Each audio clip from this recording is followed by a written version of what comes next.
Hi everyone and welcome to the All Things ITSM Global podcast, coming to you from BMC Engage in Las Vegas. I'm Kirsty McGowan, I'm here with Charlie Betts. Kirsty. Carlos Casanova. Hello, Kirsty. And we have the pleasure of speaking with Rob Young from IDC. Hi Rob, Hi. good to have you back again. Yes, Welcome thanks back. for having me back. I appreciate it. It's great. Enjoyed it last time. Yeah. So, Rob, great to meet you. Certainly, we've been hearing a lot about the digital enterprise, digital transformation, and services are a huge part of that, and how services are going to evolve over time, especially with people wanting more self-service and more freedom in the services that they choose in the IT organizations. Certainly the new service broker capabilities that BMC is bringing to the fore, I think, are a great indication of where the industry is going to need to go.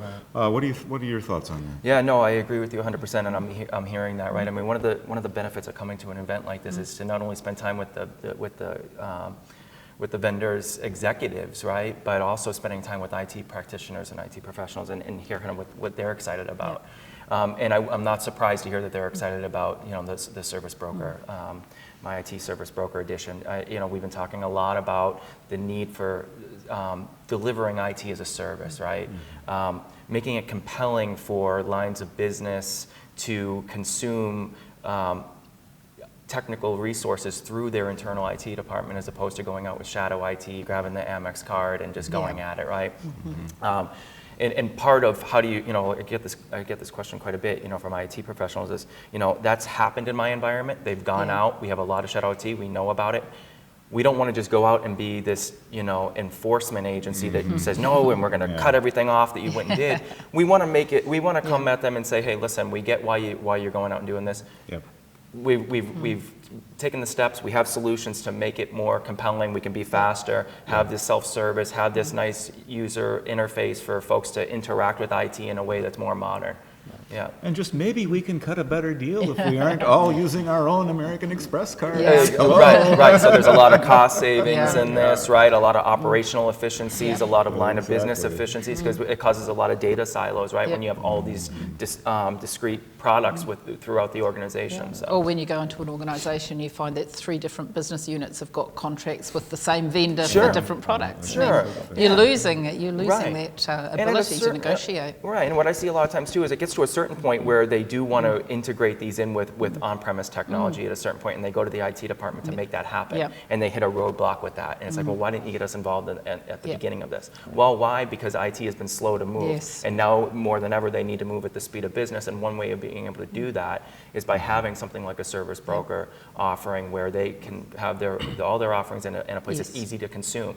And I think the thing that's interesting too is, the idea of delivering IT as a service to me means that it's transparent to the business user where those services are running, right? So when I go to provision a service, it could be running in an internal data center in my company behind their firewall, or it could be running in the cloud. But for me as a business user, I don't that doesn't matter. The only reason why they cared about cloud and the reason why they were going with the Amex card as opposed to buying a server and putting it in their data center is because it was the technology is too hard to implement, right? They did it for the ease of getting it, not so much because it was in the cloud. Fast, as soon as your credit card's gone through, you can start working. You're done. They don't necessarily, have a preference for cloud versus on-prem. They have a preference for getting things fast and easy, right? Well, and that's the thing. I mean, there's an inherent laziness, right? The reason that they're going around it is, it's too cumbersome. It's like, so I'm just going to charge it, it'll be done. Sure. Right. But to your point on, they don't care where it is, we've kind of done that, right? IT has kind of done that. Over the years, you need a new server. Right. So we've introduced the terminology to them, to the business side. And now when they used it towards us, we're like, oh no, don't tell us you need a new server. So now we're going to hide it in the cloud. You just need a utility. You just need the capability. Of our own creation. So, I kind of laugh because we've done it and now we're trying to undo it. Right. So, But I think it's great to become more visible to the business. It really is. And one way to do that is through these self-service catalogs and being able to have more of a presence in the business. A place where folks want to go and actually consume IT services, I think is huge. I mean, we needed for a long time go from the, what we used to call the garden level of the building, right? To the sea level. And I think these types of solutions are a step in that right direction. Well, I was certainly along those lines in terms of the services that the business wants. there's also the new HR case management system. Right. Of course, that's not an IT service per se. Right. Now, this has been a long conversation in the IT service management community, has been, well, maybe we should take the IT out of IT service management.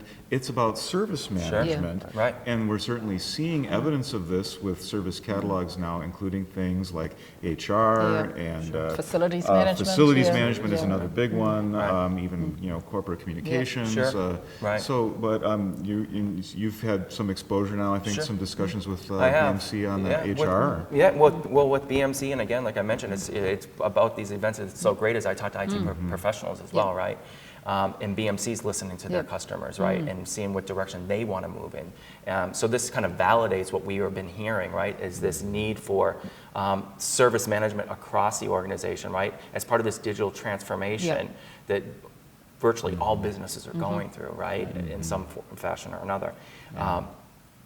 The need for this service delivery capabilities across the lines of business. So HR, for example, I think is the low-hanging fruit right now, because it is so closely related to what IT is doing as far as requests and knowledge that they need to share with the company. But I think so BMC putting out a product that is purposely built for HR, I think shows a level of commitment in delivering these types of solutions. I mean, you talk to ITSM software vendors, and many, it's a pretty big group of them out there, right? And a lot of them will tell you, hey, we can go into lines of business, but I think it shows a pretty strong commitment when you actually build a product on the platform dedicated to that. I mean, and it needed to be, because that whole HR, the provisioning of new starts, and that is just such a combination with IT, and that can be the biggest bottleneck for someone joining a company. If you can merge, get HR really functioning along that service there's so many elements lines. to that, right? There's so many elements to that. We talk. We've all enjoyed the luxury and fun of onboarding. You're going to get your laptop. 3 days later, you're cubed there. But now in this day and age, also from a security perspective, I mean, I was talking with a client the other day, and all of a sudden, the 3 or 4 people are talking about, oh wait, but you know what? Their credentials on the VPN are gone, but they're not here. Right. And it's like, from an HR perspective, how do you not knock this person off with one big swipe? Right. Because they might have had 6 different ones and 4 levels deep. Sure. And again, in this day and age with cybersecurity issues, that's how they're getting picked up. Right. Somebody's already in there. It's like, hey, Charlie's no longer here. Right. Wow, we can grab all his credentials and just run. Right. And any organization that's been through any type of an audit understands that when you start to show slowness and hesitation or a lack of ability to prove how you're doing, how your processes run, they just want to dig in even deeper, right? They want to go a level deeper. So the ability now to aggregate all this from one platform and show here's how we're running our processes across the organization. And I think offboarding is a great example of that, right? When an employee leaves, how do we cut off services? How do we get equipment? And quickly, especially if it was because of an issue. Right. If there was an issue and you need to shut them down, I mean, it's not, the next feed, and that's what they were talking about. Right. Oh, I think the feed from the XYZ system is coming in like next Tuesday. It's like, absolutely. I'm looking at them like, right. We're in the real time world. Right. Exactly. And it's interesting to see these, and I keep an eye on what's going on also in the HR world. And if you read publications that are geared towards the HR community, I mean, they're talking a lot about digital transformation. They're talking about how can we remain relevant. A lot of the same challenges that IT faces. No, it's very true. It's very true. I think IT and HR have a lot in common that way. Yeah, I had a really good example of that disjoint a few weeks ago when I started working with a new customer, and I had to go through the HR side of things to do my health and safety little exam I had to do. Sure. So I did it online in the HR system, right. and then I had to print it out and scan it exactly. and email it to the HR department. I mean, well, crazy. And in modern workplaces, right, and the way that folks want to work today, more and more you're seeing this. I want to work from anywhere, anytime, on any device, right? I want to telecommute. I want to work from home, right? How do you get those services done, right? So oftentimes I talk to folks and they're like, I'm starting at this new company. I'm going to be able to work from home, telecommuting, but I need to go in this week. I'm like, why are you going in this week? Well, it's my first week. I have a lot of paperwork to fill out. Why do you have to? You can work from home, but you have to go in and fill out the paperwork. And I think there's a lot to be said for organizations that really need to attract top talent in their industry. To have this kind of modern, you don't want to go into an organization and sit there and wait a few days for a laptop to show up or get a stack of paperwork and filling out, forgetting to put TPS cover sheets on your. Yeah, I get that reference. yeah.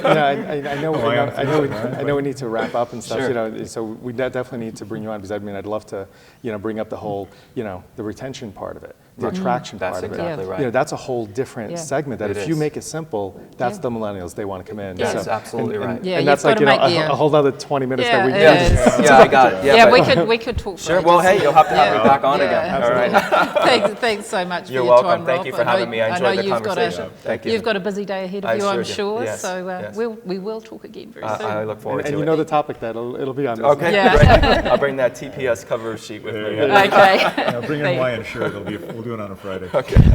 Very good.